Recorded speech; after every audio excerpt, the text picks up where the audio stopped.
बस आज से, अभी से एक बात अपने मन में बिठा लो। मैं केवल प्रभु का, मैं केवल भगवान की प्रेजेंस के कारण जीवित हूँ। जितनी देर भगवान इस शरीर में रहेगा उतनी देर मैं जीवित हूँ। मैं केवल भगवान की प्रेजेंस के कारण जीवित हूँ। भगवान मेरे अंग संग, वह मेरे हैं, मैं भगवान का हूँ। वह सदा मेरे में विराजमान हैं। मुझे केवल भगवान का सहारा, अन्य किसी भी संसारक प्राणी, संसारक पदार्थ और संसारक सहारे की जरूरत नहीं है। मेरा विश्वास करो। ऐसी दृढ़ भावना, ऐसी दृढ़ मानसिकता आपको ऊंची से ऊंची आध्यात्मिक स्थिति में पहुंचा सकती है। अपने द्वारा अपने आसपास प्रभु को महसूस करते रहें। अपने अंदर प्रभु को महसूस करने लग जाओगे। पहले अपने आसपास प्रभु को महसूस करो और धीरे धीरे प्रभु को अपने अंदर महसूस करने लग जाओगे। फिर धीरे धीरे सब कृतियों में जो कुछ भी दिखाई देता है और हर स्थान पर प्रभु को महसूस करने लग जाओगे। आपको पता भी नहीं चलेगा कि कब सहज ही प्रभु का साक्षात्कार हो गया, आत्म साक्षात्कार हो गया। सिर्फ अपनी मानसिकता को बदल लो। भगवान कहीं छुपा हुआ नहीं है, भगवान कहीं गया हुआ नहीं है, ना ही भगवान अलग अलग हैं। जैसे अलग अलग धर्म बना लिए, अलग अलग तरीके से भगवान को जपने के साधन बता दिए, ऐसा नहीं है। भगवान अलग अलग नहीं है। किसी भी तरीके से उसे अपने भीतर महसूस करो, अपने आसपास महसूस करो। भगवान कहीं गया हुआ नहीं है। जो सदा से हमारे पास है, सदा से हमारे में मौजूद है, हमारे में मौजूद है। प्रॉब्लम ये है, हमारी समस्या ये है कि हम प्रभु को कहीं दूर छुपा हुआ मान बैठे हैं। असलियत ये है, हम भगवान को अपना ना मानकर संसारक पदार्थों, संबंधियों, धन दौलत को अपना मान बैठे हैं। पदार्थ, धन दौलत संबंधी हम कभी नहीं छोड़ना चाहते। जो कुछ हमारे पास है, पदार्थ के रूप में, धन के रूप में, दौलत के रूप में, संबंधियों के रूप में, हम दिल से किसी को नहीं छोड़ना चाहते।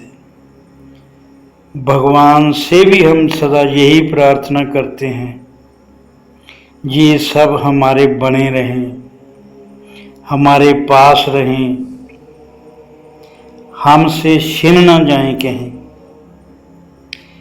ये प्रभु की इच्छा व मर्जी पर निर्भर है कि ये कब तक आपके पास रहेंगे। जो कुछ भी आपके पास है, जिस भी रूप में है, वो प्रभु की इच्छा से है।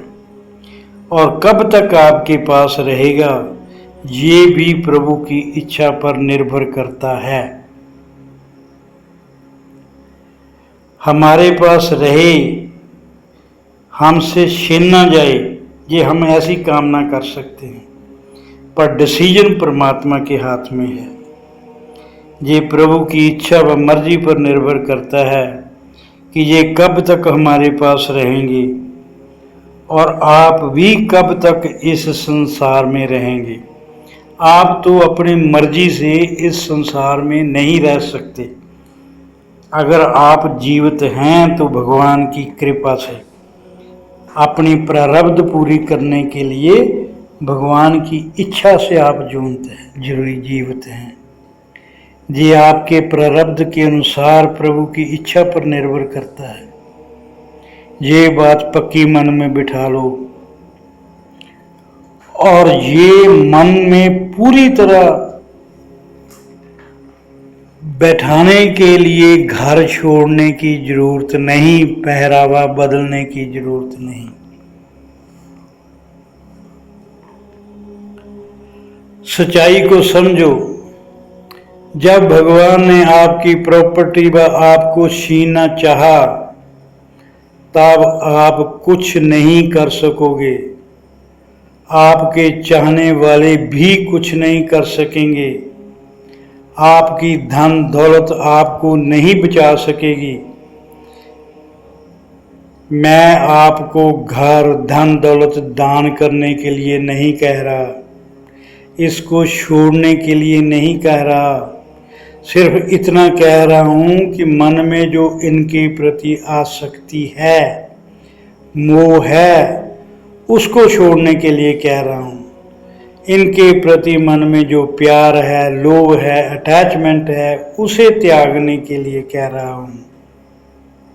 महसूस करो, ये सब भगवान के हैं। जो कुछ भी आपके पास है, महसूस करो ये सब भगवान का है। भगवान ने भोगने के लिए दिया है। जिसके हैं वह जब चाहे ले जाएगा। किसके हैं? भगवान के हैं। आपके पास उसकी इच्छा अनुसार हैं। अरे घर में रहो, आसक्ति से रहित होकर रहो, मोह से मुक्त होकर रहो, बंधन से मुक्त होकर रहो।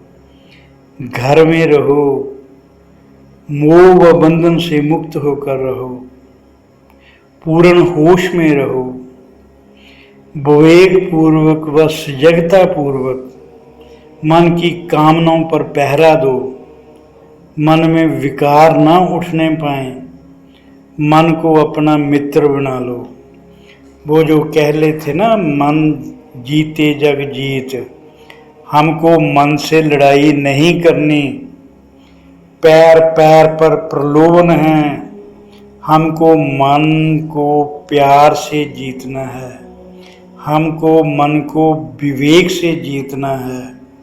हमको मन की सोच को नकारात्मकता से सकारात्मक की ओर लेकर जाना है। हमको बदले की भावना त्यागनी है। अपना रिवेंजफुल एटीट्यूड नहीं रहना। सबके लिए सबकी भलाई के लिए कामना मन में रखनी है और प्रभु की याद में हर पल बिताना है। ओम।